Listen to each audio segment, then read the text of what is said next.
people, I'm back again. I know it's been a while. I've been here for a long time, but welcome back again to my channel. If you're new on my channel, my name is Ade. Welcome, Last everyone. time I posted was when I was about 35 to 37 week, and that is a long time. I can't believe my baby girl is 9 months. Hell, 9 months. Wow, that's been a long time.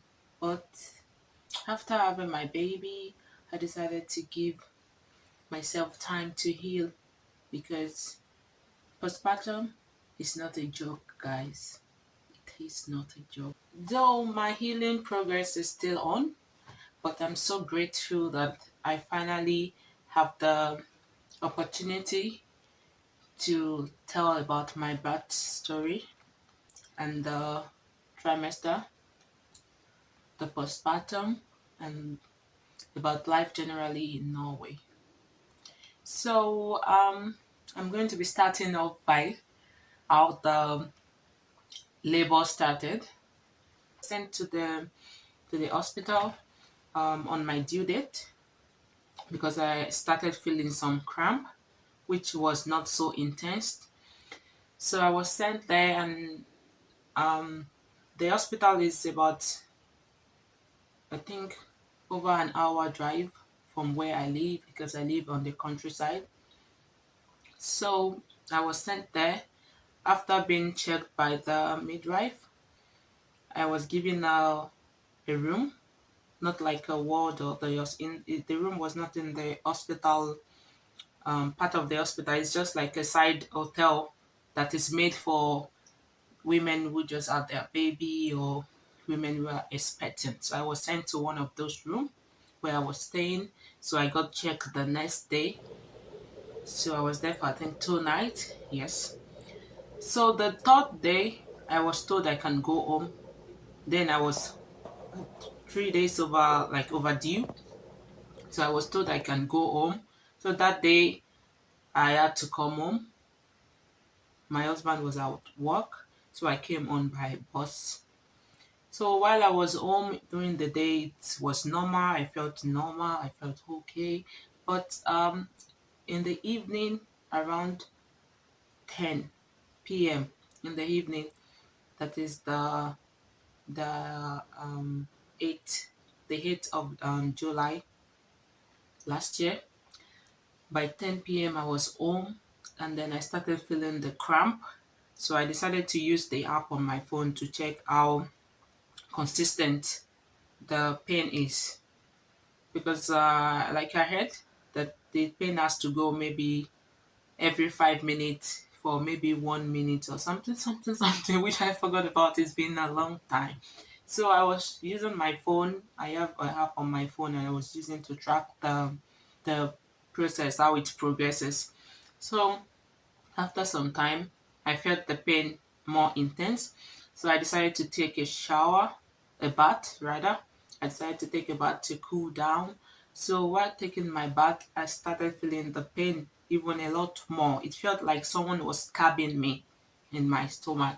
So I decided to take the shower because I and the bath, I read about it that when you start feeling those pain, if you take a bath, it should help.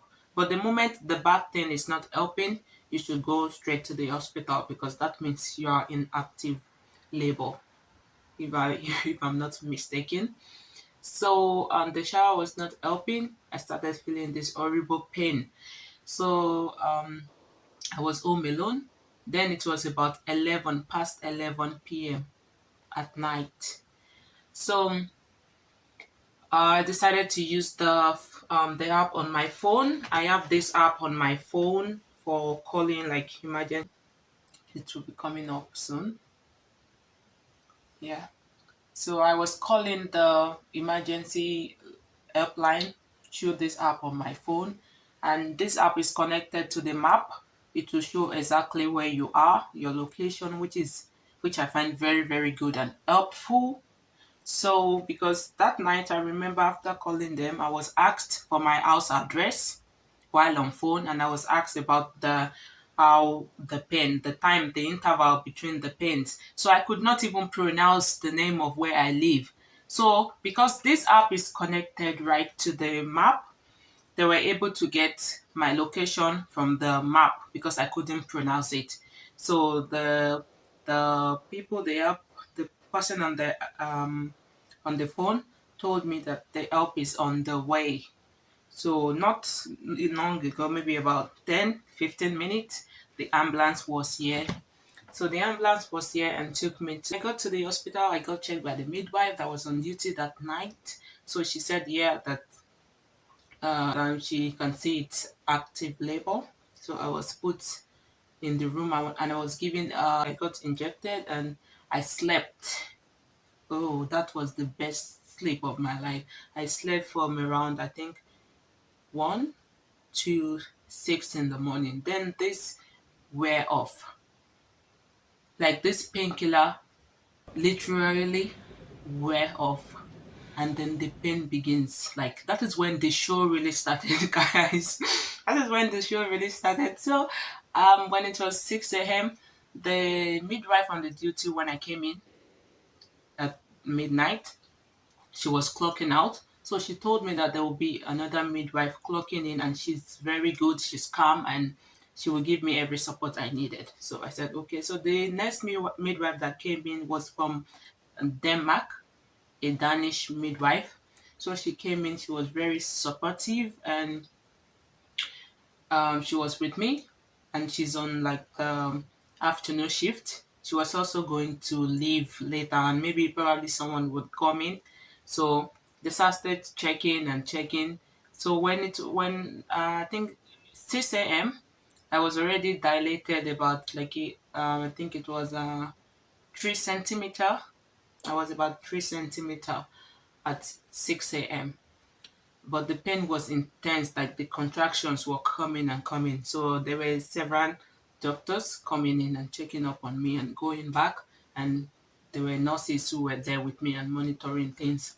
So I think about 1 in the afternoon, I was about 5 centimeter without centimeter dilated, without painkiller or anything anymore. I was just taking it slowly. Then it went to about 2 p.m. It went to about 2 p.m. I was already there for 12 hours active labor. So about 2 p.m. it went from 5 to 7, if I remember correctly. And then from 7, it's lower down, like labor thing went. At 7 p.m., I was fully dilated, like 10 centimeter dilated. But all the energy was gone. So before then, I have to go back a little bit. Before then, I think when I was 7 centimeter dilated, I was given this epidural.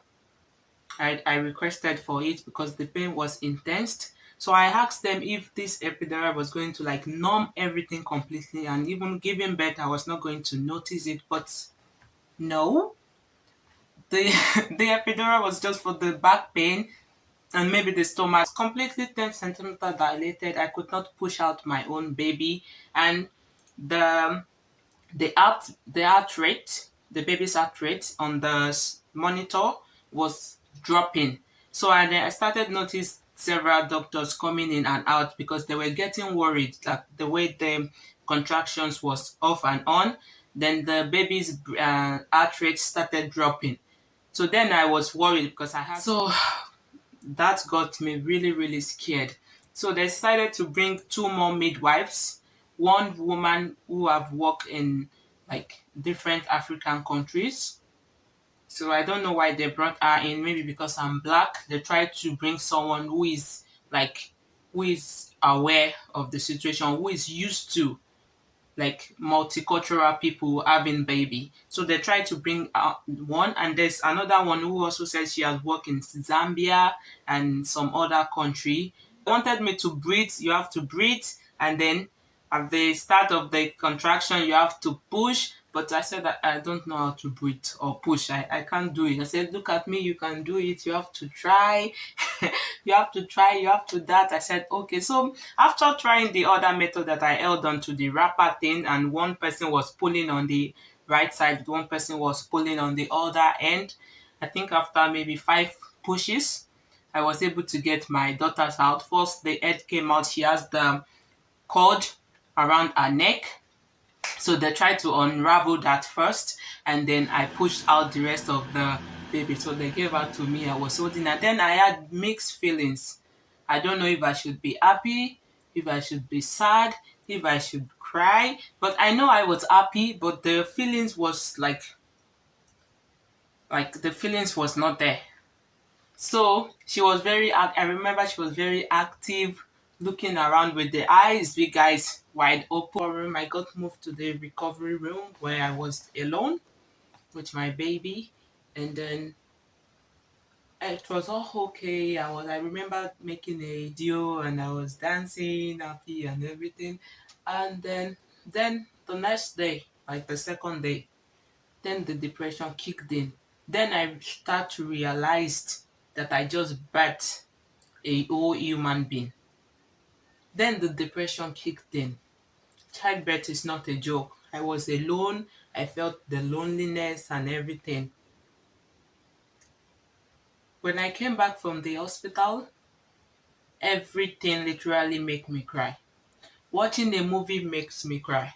Listening to music makes me cry. Like everything makes me cry. I felt pity for myself. I felt pity for my baby. I doubted my mother instinct. I was thinking if I'm a good mother, if I was going to be good enough for my daughter, if I was going to give her the best life. You know, there was a lot going on my mind. A lot going on my mind. I just wanted to be like in the dark circles of my bedroom and cry the whole day. But whenever I look back on my child, seeing her smile, it gives me joy. Now I'm still in that circle. I constantly feel depressed. I constantly feel like in the bottom, like zero. Sometimes when I try to do activities that brings me up to like 100, suddenly something brings me back to that zero. So I think the best way anyone give you a press on that, give your body the times it needs to heal. Give your body the times it needs to come back to it. And if it does not come back to what it used to be, just know that you have a reward for it. You have your baby who is healthy. A lot of cry if you need to cry. That is your way of healing. Especially when you are in a foreign country like I am. I don't have my family here, I don't have my parents, I don't have friends. So I was left alone to do the motherhood thing myself. I learned to bath my child myself. I learned the good, the bad. I failed, I passed so many tries and errors before I find what worked for me, what worked for my daughter. So it's not easy. So that was how my birth story went. And I'm so happy that I'm able to share it with you. You guys, all about today. Thank you so much for watching my video. I hope I'm able to post at least once a week from now on. So you guys, please stay tuned. If you want to hear or watch more from me, please stay tuned, subscribe, click on that notification bell to always get notified whenever I upload a video.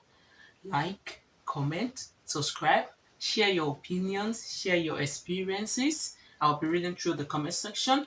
And thank you so much. See you all in my next video.